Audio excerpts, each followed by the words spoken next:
I can bring you in warm, or I can bring you in cold. This is where the fun begins. Hello there. Hello and welcome to Jedi Knights, the official Star Wars podcast for JoyClicks. I am Mike Connors, and as always, I have my Buryaga, my Chewy, Christian Buckley. Christian, how are you? I was gonna go with a Chewie impression, but I was not prepared mentally. So, hello, Mike. I'm doing well. How are you?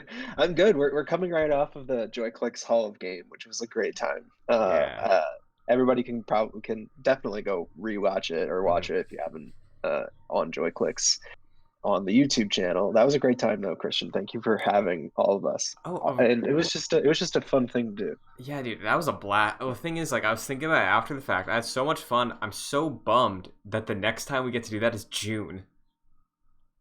Yeah, true. I mean, that's not so far away I if you know, think I about it know, though. but like that was really fun, and you gave a great presentation. I don't have a history with Halo, but you sold me. That was great. Very well done.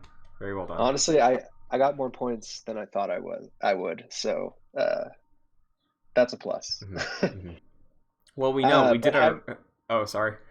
no, what were you saying? I was gonna say we did our video game Star Wars bracket pretty recently, so maybe if Yeah, next time you bring one of those games, maybe you might get a 3-pointer from me. I would only have to imagine which game it would have to be for Hmm. me to get a 3-pointer from you, Christian, Yeah, but we'll perhaps. have to see. We'll have to see. But dude, how have you been? Have you been doing anything Star Wars recently? Honestly, I haven't. I recently talked about getting a Nintendo Switch, and so I've just been playing Breath of the Wild. So Yeah, I mean, my free time recently has been dedicated to my Switch as well because Monster Hunter for Switch just dropped, and true. I played Monster Hunter World when that dropped on PS4. That was my first in the series. Fell in love. Already have like 15 hours into this one. Very excited. But other than that, not a ton of Star Wars stuff. Made a couple Star Wars TikToks again. Those are doing all right. So, I'm hungry. I'm hungry for more Star Wars. Hungry for more Star Wars, and Christian, I think we are getting some more Star Wars, and we certainly have a lot to talk about today on the news front.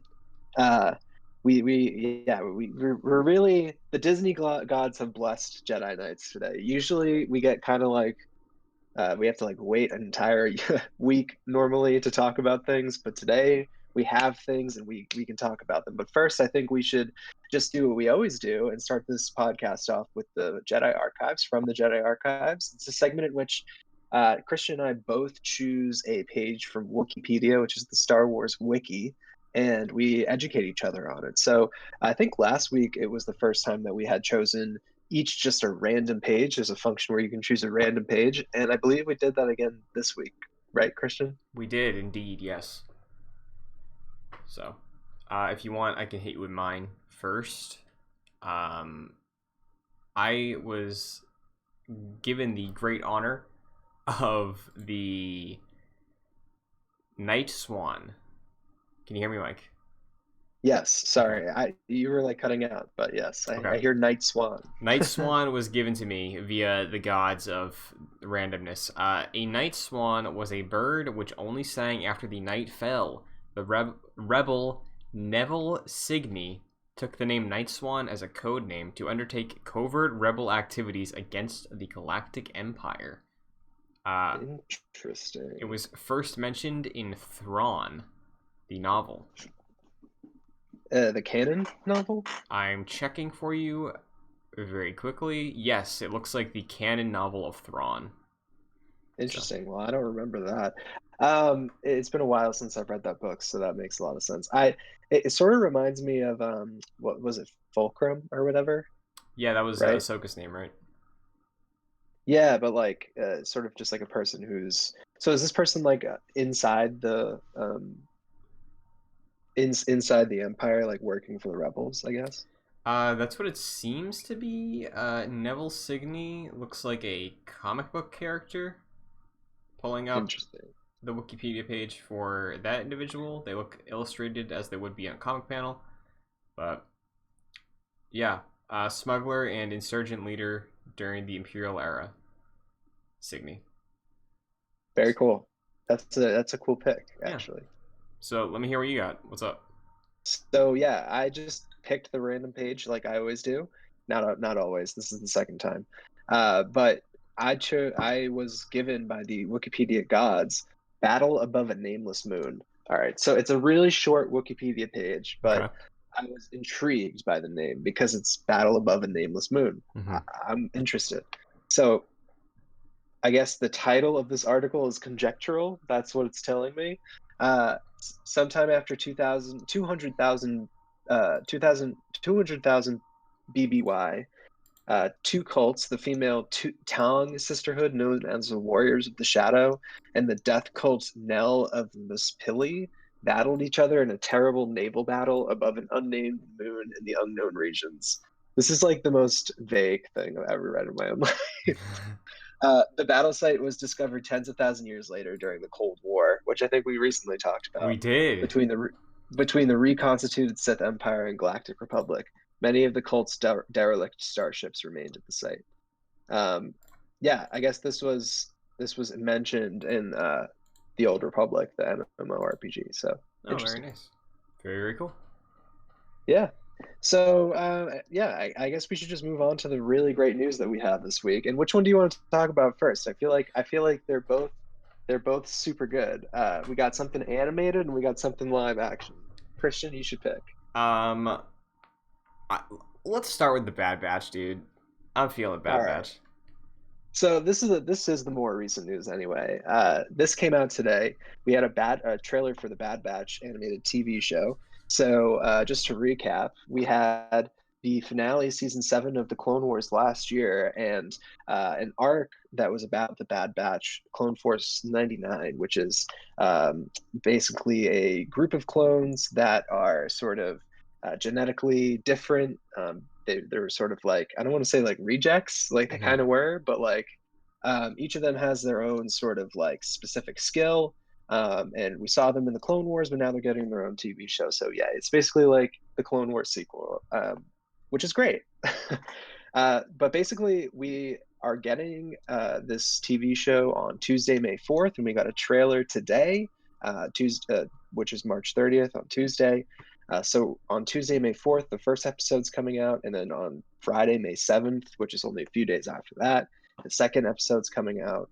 The series premiere is going to be 70 minutes long. Christian, that's Ooh, craziness. baby. Yeah, I can't wait. I'm making popcorn for that. I'm settling in. I'm gonna pour a drink. I cannot wait for that chunky premiere, Mike. Oh man, I'm really high on the Bad Batch. I loved those characters. I think it's such a cool thing. It feels so unique to Star Wars. Well, not like unique to Star Wars, but like unique for Star Wars. Like Right. having this elite super group like the Suicide Squad or like the Ninja Turtles or anything on that level, I think is engaging. Guardians of the Galaxy, if you will, like Yeah. a bunch of rejects that work together to be a cool group. And this trailer just highlighted that because it ran through the entire lineup, showed us all 5 of them. It was a really good trailer. I thought I was hyped up. It was a pretty great trailer. I mean, it gave us some inclination about like where the story is going to, Mhm. right? Like the only thing that we knew prior to this trailer was that this is taking place after, during the time of Order 66, right? But that's really all we knew. We didn't know if like, the Bad Batch kind of like turned just like all the other clones. You talk a little bit more about that, Christian, because it seems like you're really into that. Like, it doesn't seem like it. You are definitely more into the Bad Batch than I am, and you probably picked up on more about like what this trailer told us about the story and everything. Sure. So I think first off, like 70 minutes, we're gonna cover a lot of ground. I think Mm. that those 4-hour recuts of Revenge of the Sith with the Siege of Mandalore are probably gonna have to be recut again because I'm sure we are gonna get boots on the ground Order 66 content in this Yeah, premiere. Right? It's a short film. 70 minutes is a short film. Like yeah, I really think we're probably gonna get what they were doing, where they were, how they reacted. It seems like they don't have the inhibitor chip the way we were speculating of like because maybe they aren't genetically coded like all the other clones. If they have one, it doesn't work on them or they just don't have them. yeah. Because it seemed to me like the trailer. First up, Mike. Again, this is basically season 8 of Clone Wars because, Right. like, I was so stoked seeing them walking into the training arena where we saw like Domino Squad, right? Yeah. That was Yeah. so cool. With Tarkin like overlooking them and all that kind of stuff. Yeah. So it seems to me like the general gist of where we're going is that, hey, Bad Batch were out doing a job or something. They come back, things are in shambles. You know, Empire exists now. And I assume they're like, hey, who do we answer to? Like, are we still employed? And maybe Tarkin's like, okay, well, we know you're acclaimed, so why don't we test your skills out a little bit? And they're probably going to go off the book as they do. And then Tarkin doesn't like that. And then they have to go on the run. And then they turn into mercenaries, which is, we kind of, we're assuming that might be the path these characters take when the show was announced. But seeing more of this, specifically seeing Fennec Shand show up, who is a bounty hunter and on like the outskirts of life, it seems like she could sort of step into like a mentor role for them or like a gateway into that world. So I'm so excited. It definitely, I think the trailer definitely gave off the impression that at some point somehow the Bad Batch go rogue from the Empire, right? Yeah. It's just we had an inclination that was where the show was going to go before we got this trailer, but the fact that we got this trailer and that it shows that is just good because that's now where we know the show is going.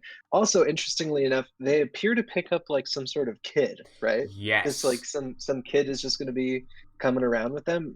I couldn't tell if that kid was like from Camino or not. Like it's kind of strange, but what do you think about that? So I believe Will Beeman of Cantina Conversations, because I saw the Cantina Conversations Twitter account, and I think I also saw Will's Twitter tweet this out.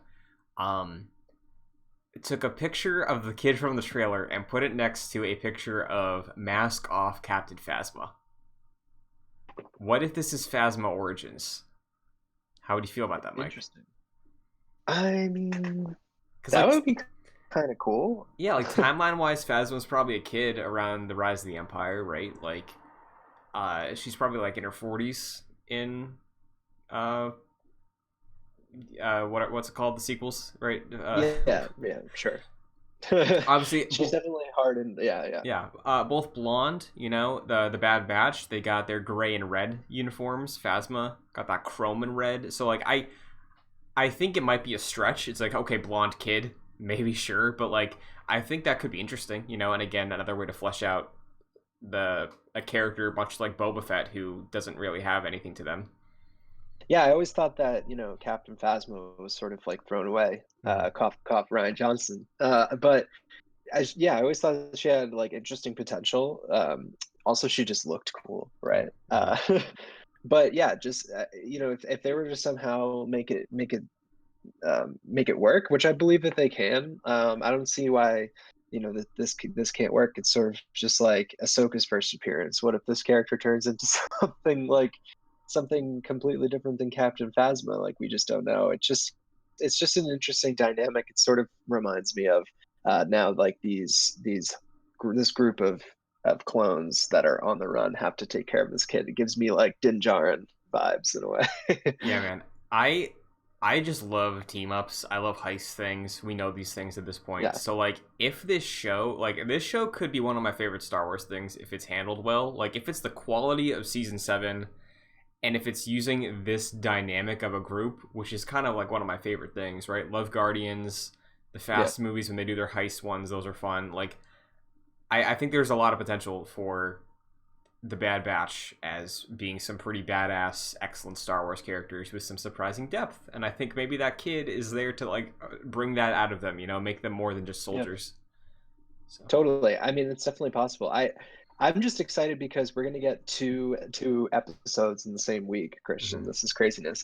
How many episodes do you think this is going to be? I don't know. I was thinking probably like 8 at the minimum, maybe 8 to 10 is what I was thinking. I was just going to ask you if there was word on that. I think 8 to 10 is a safe bet. I'd love if it were more, but yeah, I think the Disney Plus standard seems to be 8. I know Falcon and Winter Soldier is 6, but those are longer episodes than something like WandaVision. So yeah, like a sub 10, I think is a safe bet, even though I'd like more.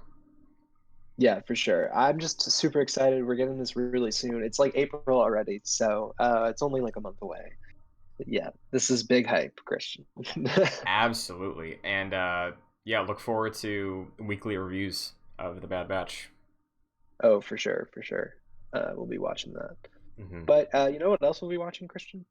What's up? Sometime, probably in 2022. I think we're going to be watching on Disney Plus Star Wars Obi-Wan Kenobi, which is a live-action TV show starring none other than Ewan McGregor and a few other actors and actresses that we just didn't know were in this project until yesterday, Yeah. Monday.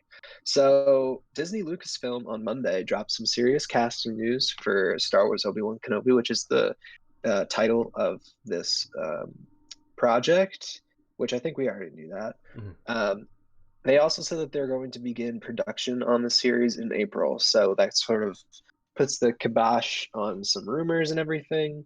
I guess they haven't started filming this yet. I don't know what the Yeah, deal is with that. maybe it was like principal photography. Like they could have been doing like location stuff, maybe, but yeah, officially April is when it begins. Maybe they were doing set construction, testing things like that. Who's to say? Yeah, really. But I mean, they really came at it with a freaking stacked actor lineup. Hmm. What do you think, Christian? Oh, Um, for sure, yeah, yeah. I'm sure everyone's seen this. It's been going around the social medias and on the internet. But they basically released a 4 by 3 grid of just like 12 actors and actresses that are involved in this project. I'll read them off here. Of course, we have Ewan McGregor. We already knew that. Hayden Christensen. We already knew that too. Moses Ingram. I'm not familiar with her work. So yes, if you know these people, Christian, just chime in, I Okay. guess. Do you know Moses Ingram? I don't. I'm unfamiliar. Okay, I'm unfamiliar as well. Okay, Joel Edgerton, Uncle Uncle Owen Owen, from. dude. So that, I mean, pause for a second. That means young Yeah. Luke, probably, right? Oh, for sure, for sure. Because right after that, we have Bonnie Peace, Hmm. who played Aunt Beru. So we have Uncle Owen and Aunt Beru. They didn't say that they're reprising their roles, but one can only assume that they're going to be playing Uncle Owen and Aunt Beru. Which, yeah, to me, I think that means we're definitely going to get a young Luke Skywalker. Yeah. What do you think about that? I mean, it's something we tossed around. Yeah. It's like I'm cool with it, honestly. Like, cause I know some people might not like that because like fan servicey, but like it makes sense, right? Like if it's a story about Obi-Wan on Tatooine, like Luke was familiar with old Ben, right? Like he knew of him. So like seeing him at the market one day, sure. Like I'm cool with it. I don't know if you feel Oh yeah, differently, yeah, but for sure. No, I'm totally fine with it too. I mean, I've always assumed you kind of got the feeling that Luke and Obi-Wan had known each other. You know what I mean? So, yeah. um, anyways, moving on, we have my man Kumail Nanjiani coming through in the Star Wars universe. I think we were talking about that, Christian. You said it's probably likely he's voicing a character. I can easily see a world where he voices a character, but I would like if he was just a person. Oh yeah, for sure. I think like I could definitely see more him voicing somebody or something. Hmm. But yeah, I would totally want to see Kumail's muscles in on screen, you know. Hell yeah. Then we have Indira Varma. I think we talked about her joining the cast. She was in Game of Thrones, etc. We have Rupert Friend, who I'm not really familiar with personally. I don't think I am either. I have IMDb pulled up. I can see if there's anything specific. He looks like he played Agent 47 in one of the Hitman movies. Okay. He's in Pride and Prejudice. So yeah, Homeland. I don't know if anybody knows Homeland. I've heard that show before. Haven't Yeah. seen it, but Then we have O'Shea Jackson Jr. Very interesting who pick. uh wait, that's Ice Cube's kid, right? Yes, he played young Ice Cube in Straight Outta Compton, which is a good movie. Yeah, yeah, totally. Great movie. That's just really cool. I wonder what he's going to be doing. After that, we have Sung Kang. I'm not familiar with him. Uh, are You're you? not. I am very familiar with this gentleman. Okay, sorry. And maybe I am. I'm just not like. Sorry. Mike, are you well familiar with the wonderful cinema series known as The Fast and the Furious? Yeah, but I've like, I've seen some of them like in passing. That Uh, that kind of thing. Sung Kang plays Han in Fast and Furious, a fan Okay. favorite character, one of my favorites. Um, excellent character. He's been in several of the films. He died in one of the movies and is coming back for the new one. So clearly, this Oh, man is very strong. So I think he's great. He's a great character actor. He's a really like charming person. I'd love to see him play a pilot or something. But just the fact that he is here in Star Wars, that made me so happy because those movies are a lot of fun. I think I've seen. This is gonna sound like such a normie question because I honestly don't even know. Paul Walker, right? Was he in Fast and Furious? Yeah, he was in all of them except for Tokyo Drift. Okay, all right. I saw the one that they had to like digitally recreate him. That was 7, I think. That one was good. You know, But I yeah, think they went to like Dubai and like drove a plane or drove a car like off skyscrapers. yeah, they're really fun movies, honestly, and like Yeah. they're full of action, great comedy. So like Sun Kang being in Star Wars, I think is just a very inspired choice. I can't wait to see what his role is. Great. So that's awesome then. After that we have Simone Kessel. Are you familiar with Simone? I'm not. I am not, but once again, I will pull up on IMDb. Um, Hmm. Also, I think it's cool that we have an actor who played a character named Han joining Star Wars, and an actor Yeah. whose last name is Kessel joining Star Wars. True. I when you said oh he played a character named Han, like I thought you were just like joking me for a second. Oh I no, thought like yeah. yeah, no, I saw it. It's actually Han. Oh, Mike, you want a deep cut? Yeah. Simone Kessel was on a show called Terra Nova that I remembered premiering, and I had it on TV. It was like the future Earth was so polluted that people had to were like, hey, let's just go back in time, and we sent settlers back in time to the prehistoric dinosaur age to rebuild Ooh, society. She was in that show. I could not tell you who she played, but apparently she was in that show. that's interesting. Yeah, I've never heard of that show, but it So sounds better than Star oh Wars. yeah, so one episode. Clearly, it was like I was like, "This is too good. I can't watch anymore. It's gonna ruin the experience." Um, well, moving on to what is my favorite casting in all of this. Benny Safdie of the Yes. Safdie brothers is cast in the Obi-Wan Kenobi um, live action TV show. So yeah, uh, the one of the minds behind Uncut Gems. Anyone Hmm. going to be acting in this show? I know that he has like an acting career as well as like a writer director career with his brother, but like I've never really seen him in anything, and I just think there's some humor in the Uncut Gems director being in Obi-Wan Kenobi.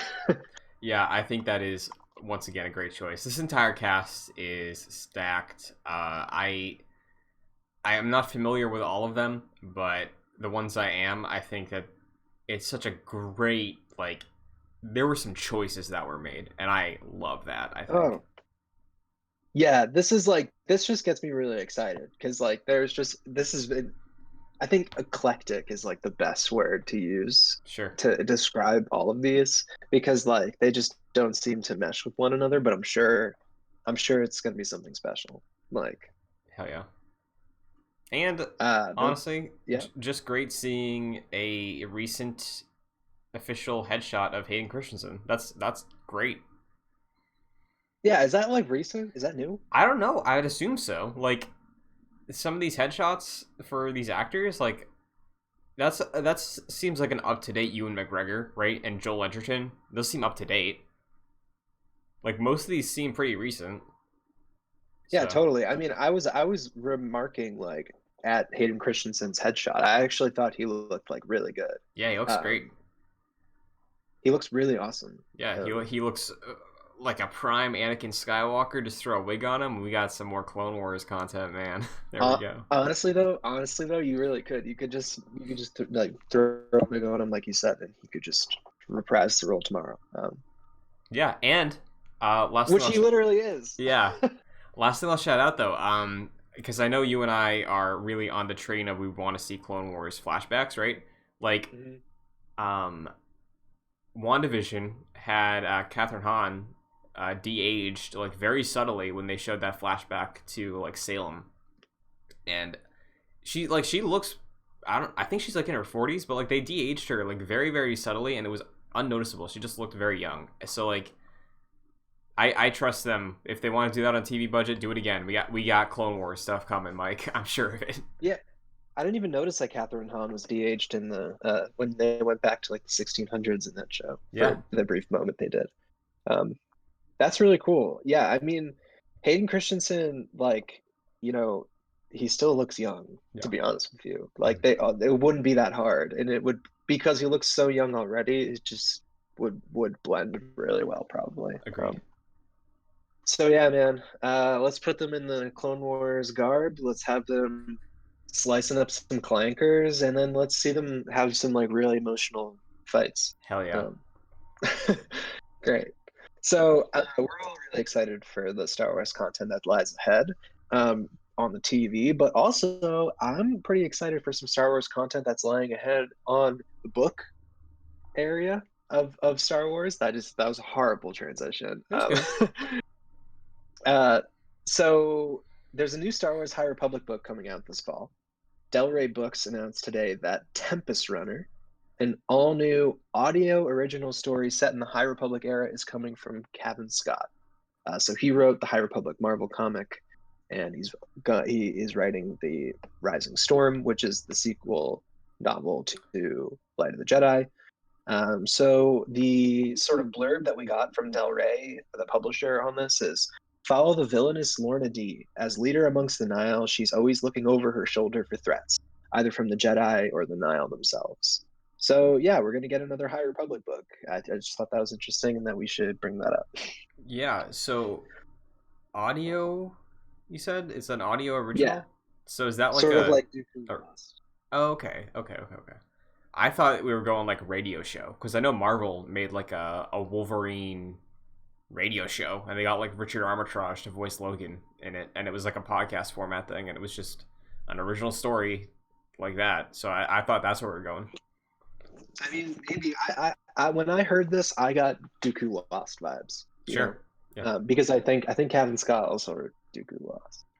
Very cool. That's exciting. Yeah, for sure. Speaking of which, I feel like at some point, Christian, we got to get on that. We got to get on Into the Dark. So yes, we'll have to talk about that. But moving on, I just thought that this was interesting. We could just quickly go over this. Sebastian Stan, who's pretty hot right now, considering he's on The Falcon and the Winter Soldier, which is a great show, by the way. Excellent show. Yeah. Shutting down Star Wars rumors. Not quite. I guess he was on an interview with Good Morning America and was asked about the fan casting of him as Luke Skywalker. And if you haven't seen that, look it up, because he would make a great Luke Skywalker, I think. He looks a lot like him.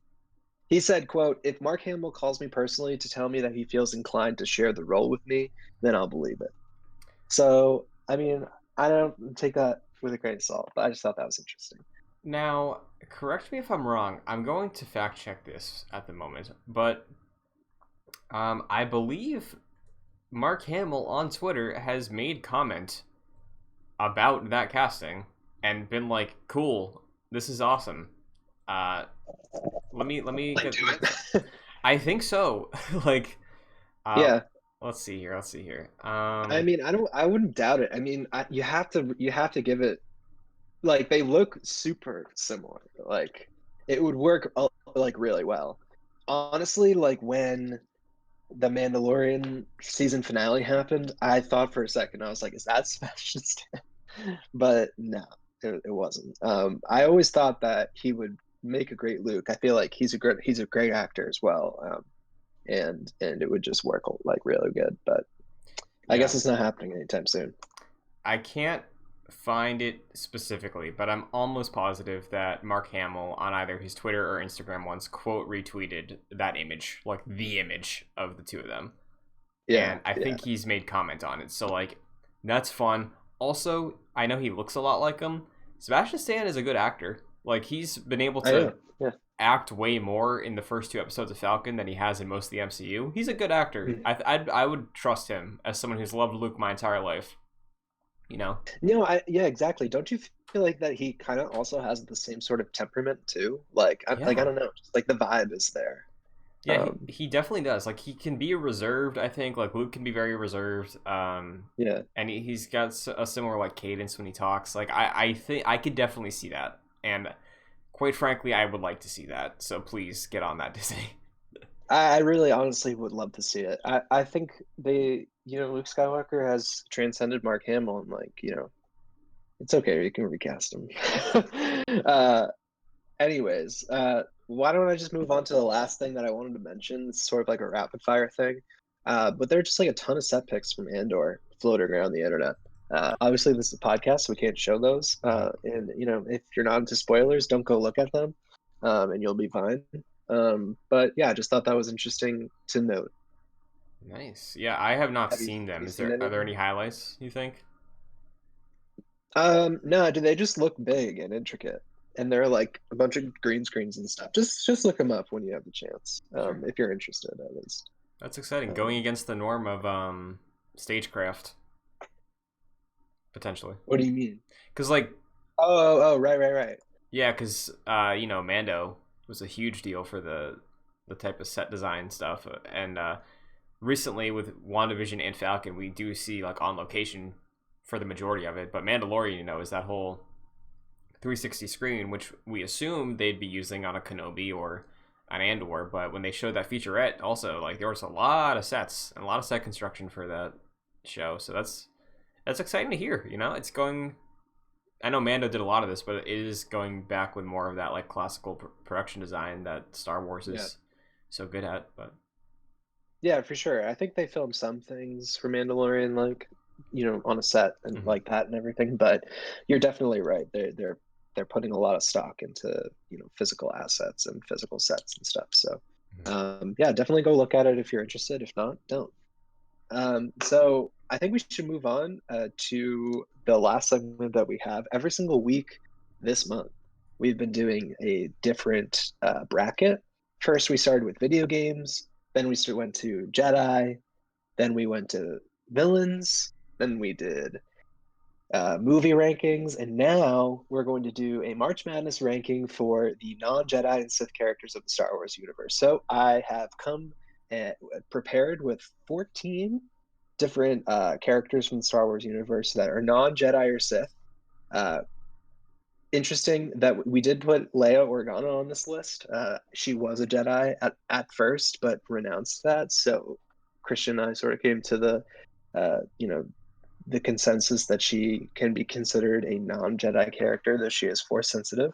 So we just wanted to put that out there. Yeah, like the encompassing non-force users fits the title of the bracket better, but like we haven't had a shot to put Leia in a bracket, and we have to have Leia in a bracket, so it's like this is the one. The majority of her time we've seen her, she's been like a commanding officer, right? And like yeah, she does have that, and there's like Finn's on here. Finn's a force user, apparently that's canon, right? Like so, like yeah. Well, I realize now that I mistakenly named it non-force users in the bracket, mhm. which I will change. I think the better descriptor would be non-Jedi or Sith characters. Sure, Uh, because I don't think we can consider Leia or Finn um, Jedi. So yeah, I think it's fair, and like it's semantics, but like for the it is. majority Yeah. of Finn and Leia's on-screen stuff, we've seen them as non-Jedi story-based characters, right? Like, so, like, For sure. Leia's never on screen, just aside from, like, really Rise of Skywalker, gone through, like, a Jedi-esque arc, the same way Finn really hasn't. Right. So, again, for the sake of the bracket, go with it. It's fine. Yeah, it's fine. Anyways, this is our last bracket for March. It was fun doing these. This is our fifth one because we had 5 different recording sessions during March. But yes, we had 14 characters. Randomize the seedings of these. So I'm just going to read these off by seed. We got number 1, Leia Organa. Number 2, Jyn Erso. Then we have number 3, Admiral Holdo. Number 4, Enfys Nest. Number 5, Kira. Number 6, Cad Bane. Number 7, Captain Rex. Number 8, Poe Dameron. Number 9, Chewbacca. Number 10, Han Solo. Number 11, why can't I find this? Lando Calrissian. Number 12, Padme Amidala. Number 13, Finn, and number 14, Saw Gerrera. So that's like an interesting seeding that did. Now, but yeah, Mike, I would like you to know this is the one I have opinions on out of everything so far. Right. Let's do it. I think we should also talk about what are we going to be ranking these characters on, just before we start. Sure. I think like individual achievements, probably how they function off the main characters if they're not the main characters, or maybe better, how they function off of other characters, because in the majority of the films, with some exceptions, I feel like the main characters are normally the Jedi, and they are supported by their friends and family that are non-Force, non-Jedi characters. So, like, maybe what they bring to their cast of characters, maybe? Yeah. Okay, so just like what they bring to the table. What they bring to the table, achievements they've done, obviously characterization, so. All right, cool. So I think we should just get started. I think it's good to note that the first and second seeds, so Leia and Jyn Erso, get a bye the first round since there are 14 characters here. But round 1, let's start off with the first matchup. We have the number 8 seed Poe Dameron against the number 9 seed Chewbacca. So already, we're gonna be betraying true Star Wars. I don't know. I just feel like both of these characters, I love both of them. I don't want to see either of them go. Yeah, I love Poe. I think Poe was, unless I'm forgetting somebody, Poe I think is the first pilot only character.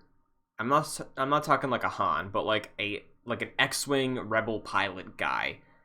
Yeah, he's the only one I liked. Like I never liked Wedge. Wedge. Dude, I don't give a shit about Wedge. Like, who cares about Wedge? Like Biggs, Wedge, I don't care. Yeah.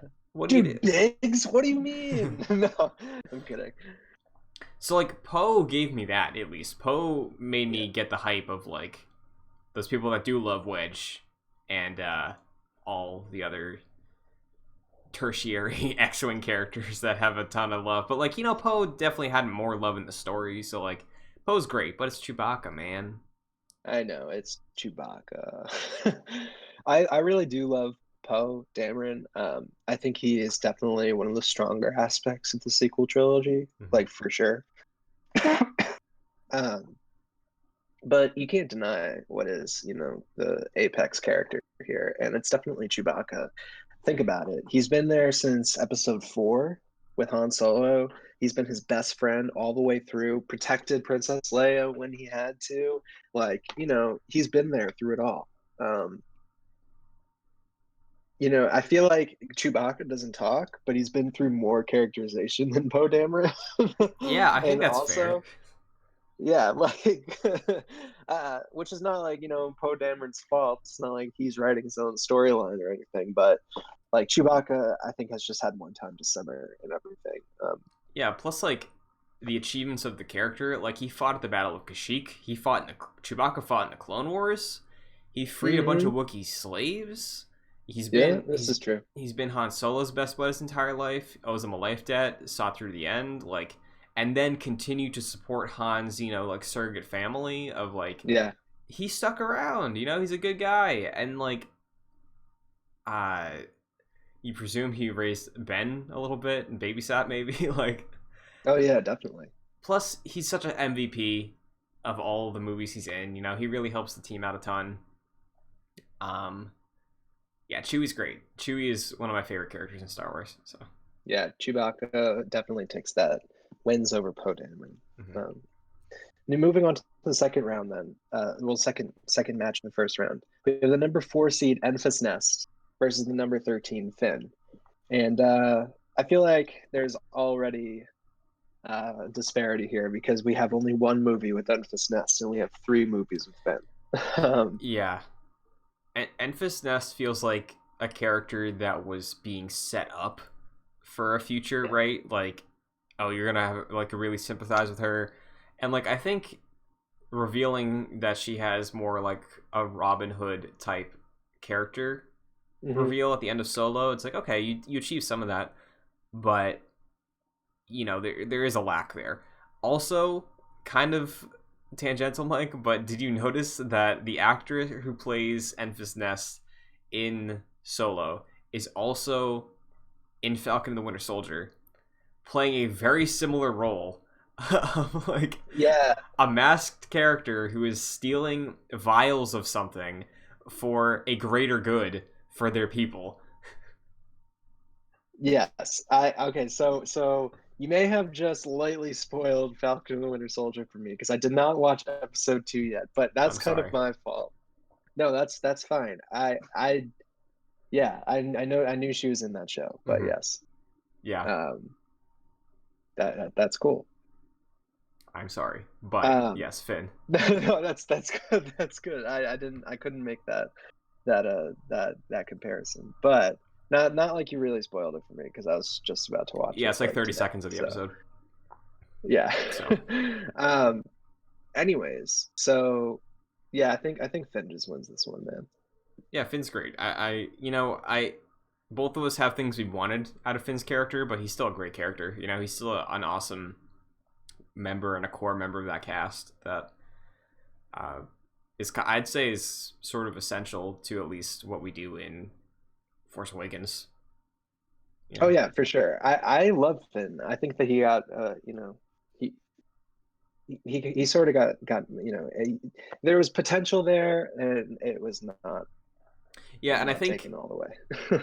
like as a character serving a story, I think like a greater story in themes. I think Finn's character in Episode 8 serves the themes of the film very well as well, right? Like I think there's ways we could have built off that to still get where we wanted that we didn't see to Mhm. fruition, but like evaluating the character himself, I think there's a lot to like about Finn, and I really love Finn. Yeah, crazy. So now I'm just thinking about Falcon and Winter Soldier. All right. I'm sorry, I'm um, sorry, I'm sorry. no, that's okay. Wait, well, I'll have to ask you about it later.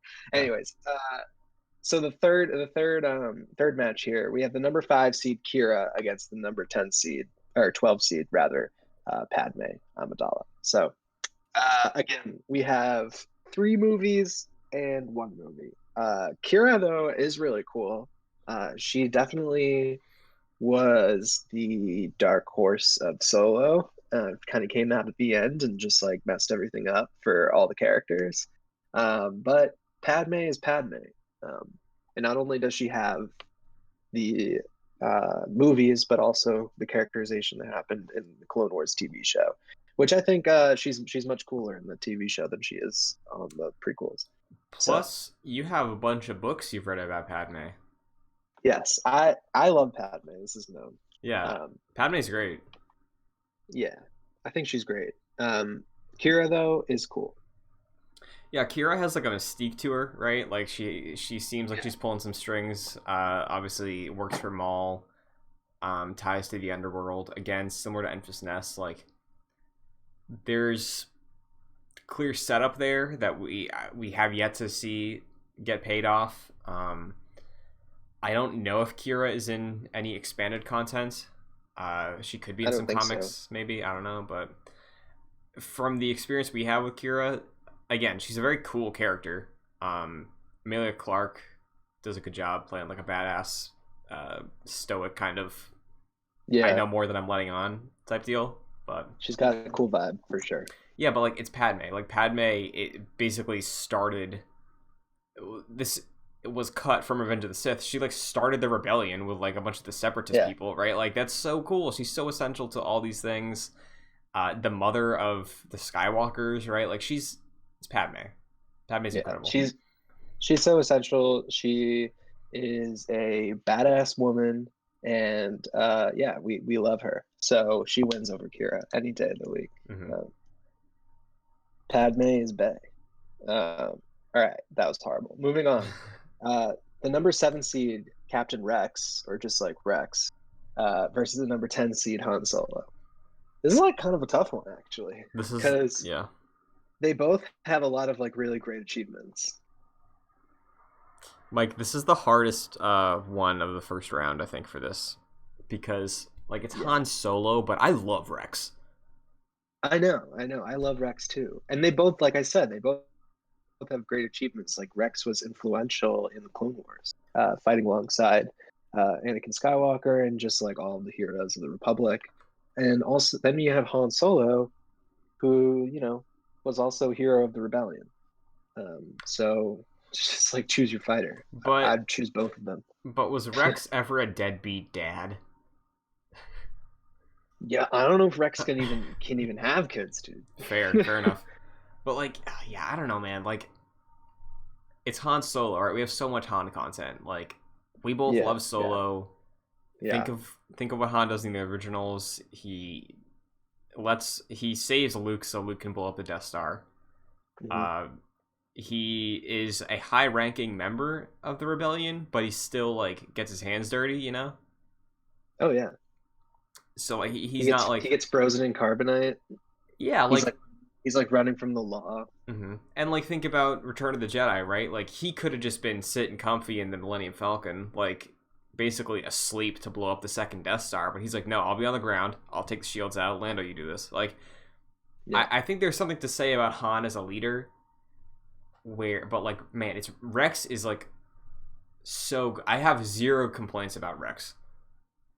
Yeah, I don't know. It's just like I guess right now it's kind of coming down to like just who is to me it's like who is just the more iconic character and like I don't know. I don't know. They both are great characters. Like Rex is basically perfect. Like you said, Han Solo definitely has more character flaws, but does that make him a stronger character? uh, that's a serious question, actually.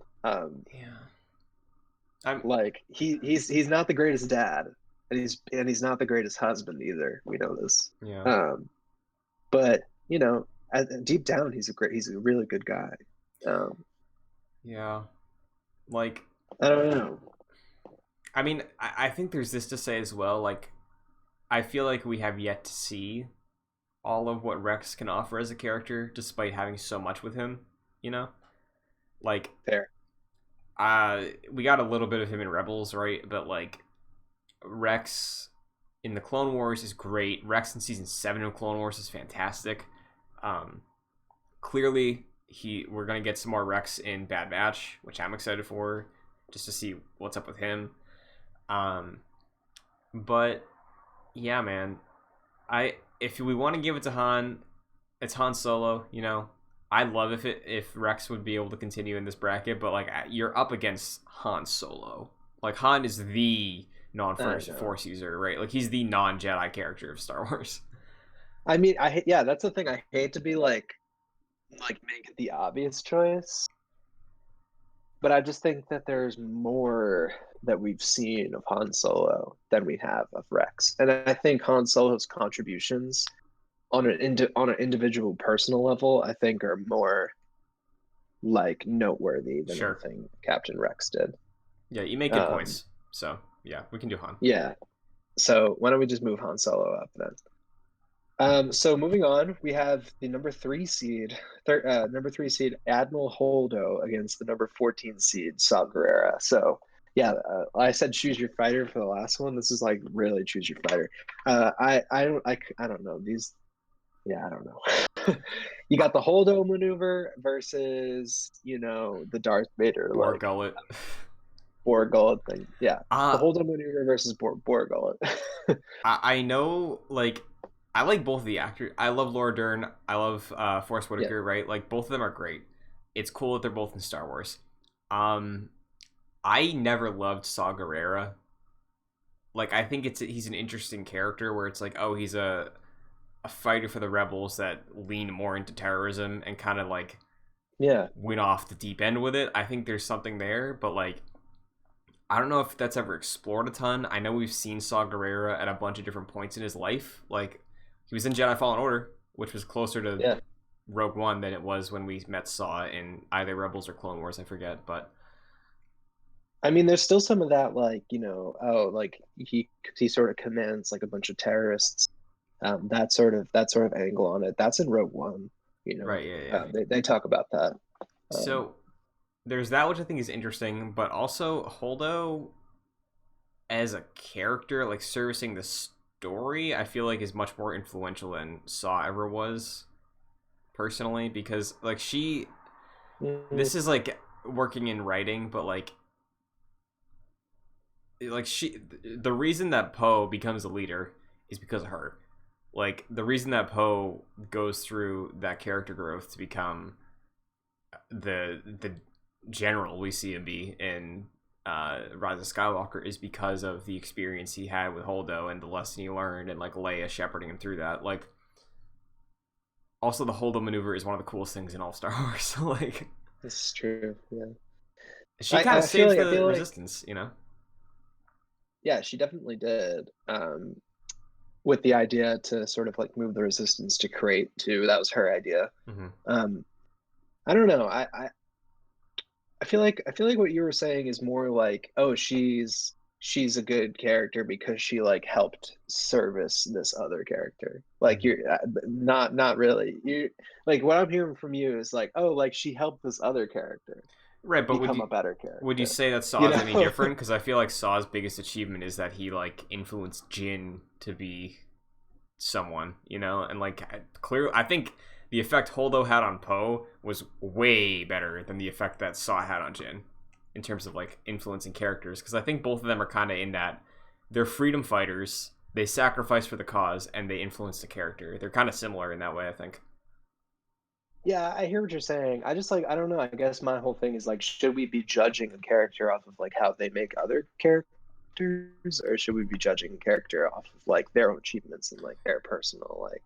That's Sure. where I'm coming from because I guess like I see what you're saying. Like without Admiral Holdo, like Poe Dameron would have never become the like co-general or whatever. Like he did become and the leader that he did become, but Because I think she like other like I don't know. I feel like to me at least, like she was only in one movie, and like I don't know. I just feel like she like her impact is less. But I hear what you're saying. yeah, because I one of the things we did say was how they service the cast and like the other characters. Okay, this is true. Okay, So fair enough. Fair I'll enough. bring that up, but I think also if you strip that away and you strictly evaluate, because like I don't remember a bunch of what Saw did in Clone Wars or what he did in Fallen Order. I know he was at a battle, he took down an AT-AT, but like I think making a sacrifice for their cause, like Saw didn't have to die. He didn't really do anything by dying.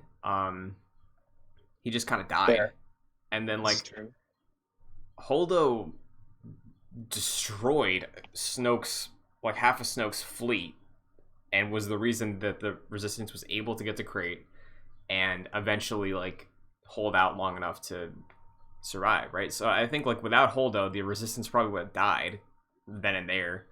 Without Saw, we see what happens without Saw. You know, like Jin still Fair. leaves, right? Like This is true. This is all fair points. I hear what you're coming from, and you make a good argument, yeah. Christian.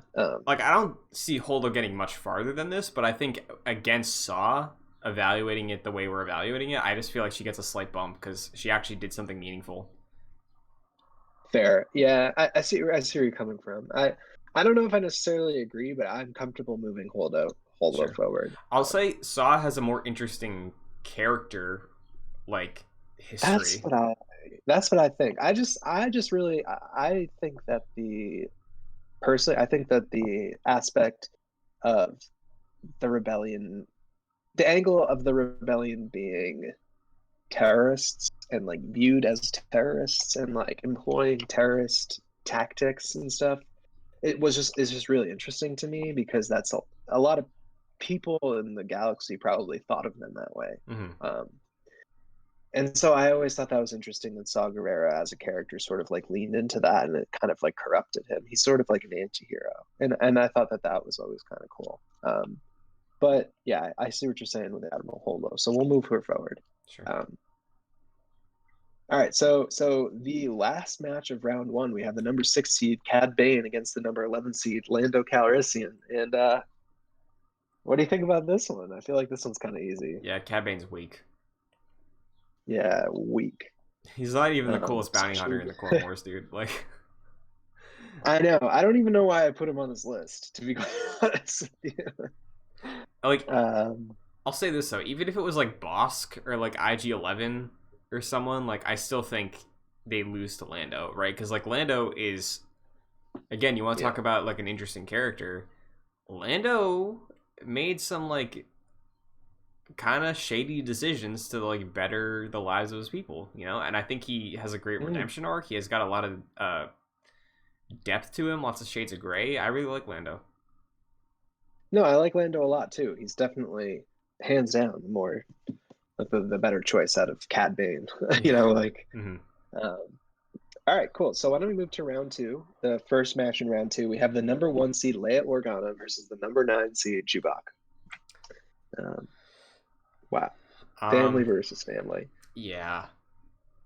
Like, I love Chewie, but, like, Leia speaks. Leia has, like, pull, you know? Like, she has a list of achievements that she's done that aren't... Like, Chewbacca has done some stuff, right? No disrespect to Chewie, but, like, Leia led a government and a rebellion. Dude, yeah, Leia's, like... Leia's a main character. Yeah. You know, like Star Wars is like partially about Leia, you know? Yeah. So like I'd even argue she's Leia... she's a Skywalker. I like Leia, I think, has a more impressive laundry list of things she's done than Han. And the reason I make that comparison is because I think in the original trilogy, like I don't know if Leia has as much screen time as Han does, but I feel like she's done way more, you know? Yeah. Oh, totally. She's probably the most accomplished out of all of them. Yeah, so Leia, easy. Yeah, she's a great leader. She's a main character. Star Wars is like legit about her, kind of. And yeah, so that's an easy one. Sorry, Chewbacca. We all love Chewbacca, but Leia definitely wins over Chewie. So the second match in round two, we have the number 13 seed Finn versus the number 12 seed Padme Amidala. Similar to Leia and Chewie, like I feel like Padme has a lot of a lot of accomplishments. Like she became Queen of Naboo at 14 years old. Like let's not forget. Okay. Who else becomes queen of their planet before puberty? Yeah, like I'm leaning Padme. It sounds like you are as well. I still think in terms of you know, we talked a bit about Saw as a like this character role he has. Like Finn as a turncoat stormtrooper, I think is very interesting. We don't really dive into that too much, you know. No, we don't. And similar to how Padme as a like 13-year-old queen was explored in more detail through novels and stuff like that. I'm sure we'll get that stuff with Finn eventually, but I think Padme is just a more realized character in terms of like writing, which I know isn't fully what we're judging it on, but I think writing plays into accomplishments, right? Like the stories you tell with this character. So there is more of Padme, and I think even if you evaluate it strictly on the movies, like it becomes a bit more of a close question, but I think I'd still give the edge to Padme because she is just very influential to the rebellion, to Darth Vader, to Skywalkers, right? Like she's so important. Oh yeah, she's by far like one of the most important characters in the prequels. And yeah, I think if you know, it's hard because like there definitely seems like there could have been more with Finn. Like Finn was supposed to be more than what he was, which is sort of like disappointing because I feel like he would go farther in this bracket. Hmm. Um, but yeah, it just didn't end up that way. Padme, if you were just talking about the films, I feel like right. I feel like she definitely still has more accomplishments and just general pull in Star Wars universe than Finn does. And then when you add in like the expanded content, not the expanded universe, but just like books and stuff, the character starts to get fleshed out way more. And she's a really interesting character. She's really smart, and she's also like a badass. So she's kind of got the full package. And while Finn is like a great character, and I really like him, and I like the idea of like a turncoat stormtrooper, I just feel like Padme has more to offer. Yeah, I agree. Um, Yeah, both really good characters, I think, but Padme has the edge for sure. So yeah, move for her sure. up. All right, let's move in and Padme up. Now on to the next match. We have the number 2 seed Jyn Erso over the number 10 versus the number 10 seed Han Solo. So again, I feel like this is an easy one. Sure. I'll say the reason Han was able to, achieve his things, I think Jin is responsible for that, but I really don't like Jin. I feel like I didn't get much out of her as a character. I think in terms of how she works with the rest of the cast, like I feel like a lot of the cast just elevates her more than anything else. And even then, she still feels really aimless for a lot of that movie. Accomplishments, yeah, she's a badass. Yeah, she uploads the Death Star plans on Scarif and then dies. But like, I don't know, man. Like Jin is like a non-character. It feels like. Yeah, she kind of is a non-character. Han Solo, when you put Han Solo up against Jin, it's like putting like a giant up against, I don't know, like an ant or something. Yeah, fair. But yeah, I think Han Solo definitely is a much more influential character on the Star Wars universe than Jyn Erso is. She's just kind of boring, to be honest. Yeah, like, Uh, yeah. what were you gonna say? No, I agree. We can move on. Yeah. Okay. Moving on to this next match, we have the number 3 seed Admiral Holdo versus the number 11 seed Lando Calrissian. This is interesting, actually. Sure. Where's your mind at? Lando, yeah, I'm thinking about it. Like Lando, honestly, I feel like both of them have. I don't know. I'm really kind of stuck on this one. What's going through your head? I mean, I think we can't understate or overstate, I guess, how important it was that Holdo was able to like freeze up the First Order so the Resistance could survive. But Yeah, I think Lando has a lot of small victories that could like match up with that, right? Like he blew up the second Death Star. He helped save Han. we did. He did sell them out, but he quickly He's kind of a jerk too. yeah, but he very quickly, like before they even left, he was like, "Hey, I can still help you, and we can fix this." Like he clearly does have some loyalty, despite the fact that he didn't have loyalty with Han, right? Like,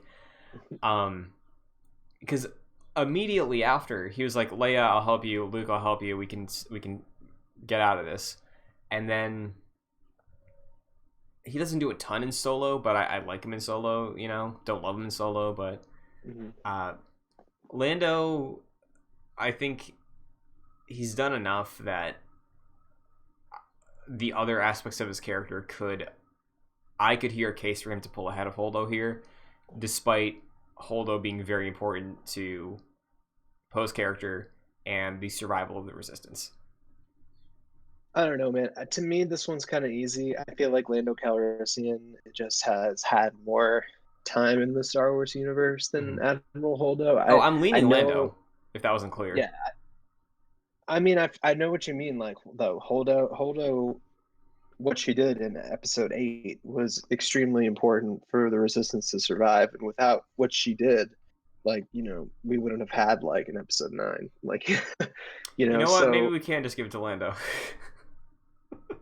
I mean, I just feel like Lando No, objectively just has had more, no, done more things. that He blew up the second Death Star. Like, yeah, let's be, I I definitely think it's not even really a question. I wanted to bring up points, but I do think like absolutely far and away Lando. But the reason I said that was because you said maybe without her we wouldn't have had an Episode 9. So I was like, oh, okay. I mean, we probably wouldn't have had an Episode 9 without her, and maybe that wouldn't have been a bad thing. That's what I was saying. Yeah, that's what I was making a joke, but yes, Yeah, clear. yeah. It's very easily Lando. Like Holdo, you have a good shot, but it's Lando far and away. Yeah, Holdo's definitely important, but Lando, come on, he blew up the second Death Star. So, all right, moving on to the semifinal round, we have the first matchup here: mother versus daughter, Leia Organa versus Padme Amidala. This is we have a family battle here. Yeah. I think I know who I would pick. I would like to hear from you because you've read both of their novels and I have not. These characters are very, very similar. But I think like all right, so both of them are politicians, right? Both of them serve in their respective senates, right? Leia Organa, honestly, that Leia Organa served in the same Senate that her mother did. It just, was Empire Senate and not the Republic. And after the rebellion, Leia ends up becoming a senator for the New Republic. I've read the Padme book, the first one, and then I've also read Bloodline by Claudia Gray. They both are very intelligent. They both have moments of being badasses.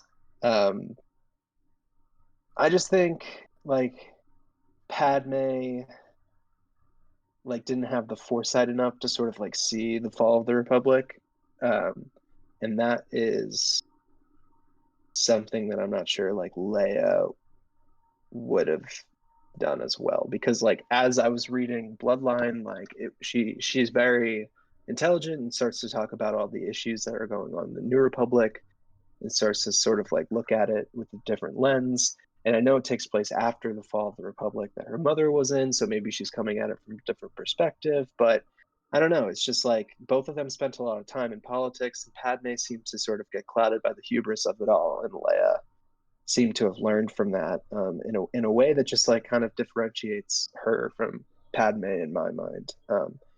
I don't know. What are your thoughts on this?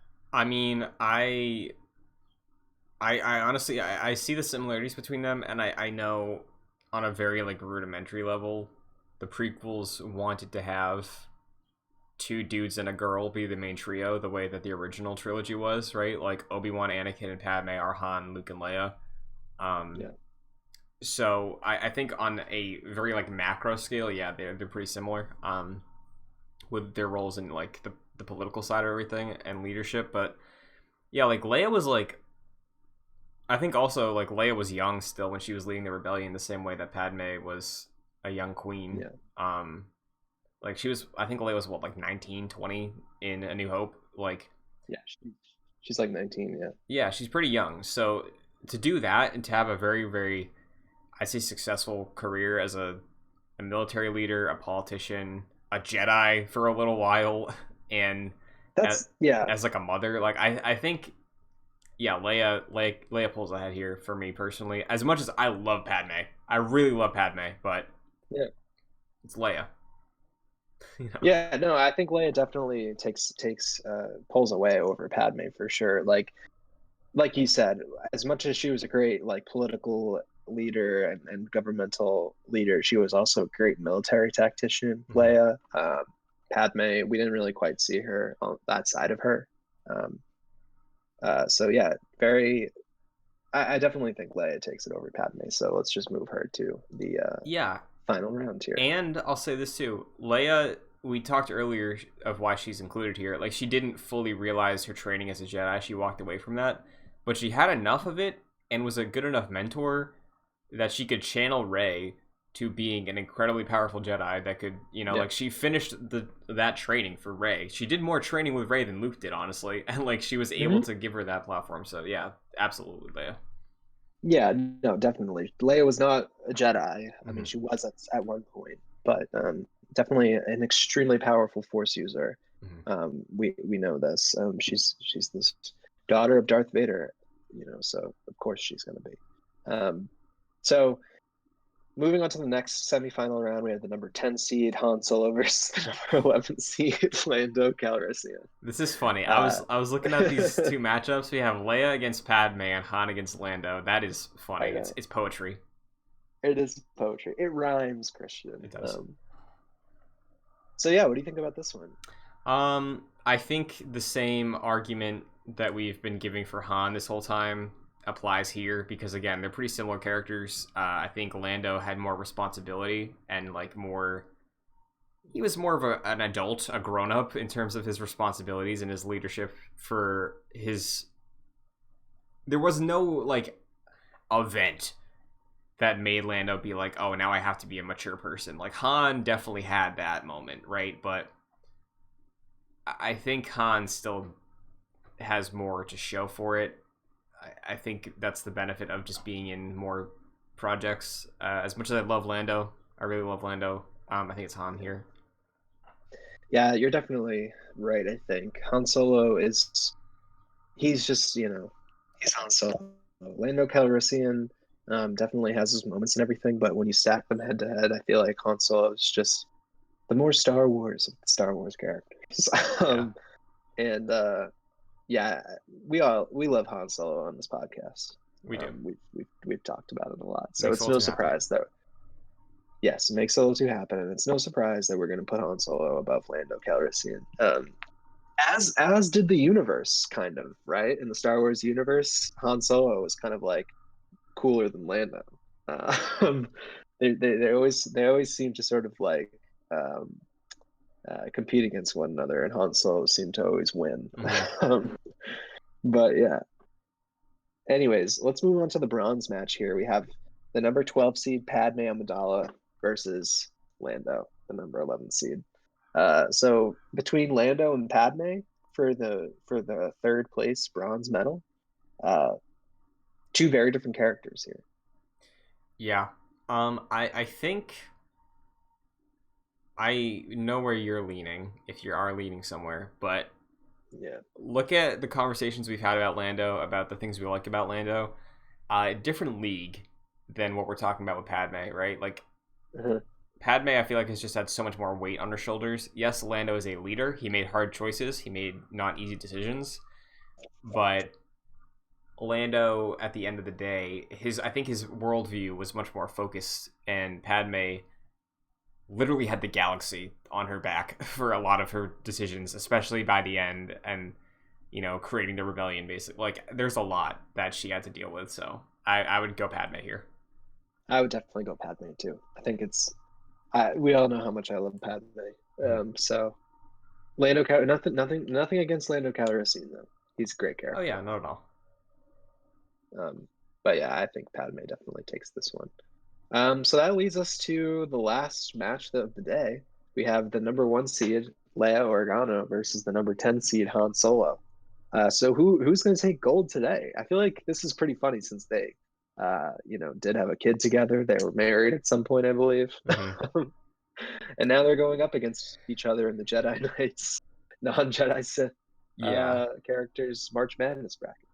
So I think we have to remove Ben from the equation because they both kind of failed there, right? Like, Yeah. we can't fault either Well, of them. that makes them equal. Yeah. Yeah. So that flaw aside, like,